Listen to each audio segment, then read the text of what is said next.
பணப்பரிமாற்றத்திற்காக அல்லல் படும் பொதுமக்களின் சிரமத்தை குறைக்க பஞ்சாப் நேஷனல் வங்கி புதிய திட்டம் ஒன்றை அறிமுகப்படுத்தியுள்ளது. அதற்கு பொதுமக்களிடம் பெருத்த வரவேற்பு கிடைத்துள்ளது.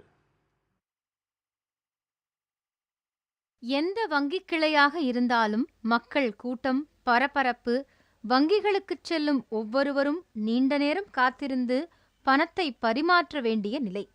இந்த சிரமத்தை போக்க தமிழகத்தில் சென்னை மற்றும் கோவையில் பொதுமக்களை தேடிச் சென்று பணத்தை மாற்றித்தரும் ஏற்பாட்டை செய்துள்ளது பஞ்சாப் நேஷனல் வங்கி.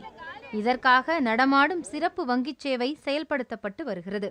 There are certain strategic locations such as hospitals, railway station, bus stand, where we find that people are facing a lot of inconvenience. So we thought that we should put our mobile van. So our mobile van is moving from one place to another just to take care of, because all of a sudden we don't that people should be in panic.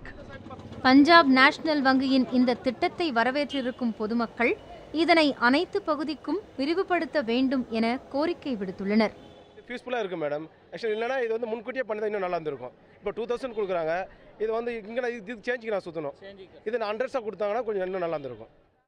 Chennai மயிலாப்பூரில் 20 நிமிடங்களில் மட்டும் 1,39,000 ரூபாயை பஞ்சாப் வங்கி பரிமாற்றம் செய்தது.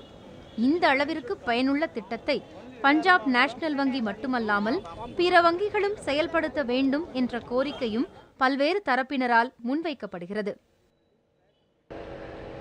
பொதுமக்கள் அதிகம் கூடும் பொது இடங்களில் இதுபோன்ற கரன்சிகளை மாற்றுவதற்காக செய்யப்பட்டிருக்கும் பஞ்சாப் நேஷனல் வங்கியின் இந்த ஏற்பாடு நல்ல ஒரு விஷயம் என்று மக்கள் கருதினாலும் இதே போன்ற நிறைய ஏற்பாடுகள் செய்ய வேண்டும் என கருதுகின்றனர். புதிய தலைமுறைக்காக ஒளிப்பதிவாளர் சிவகுமாருடன் அபிநயா.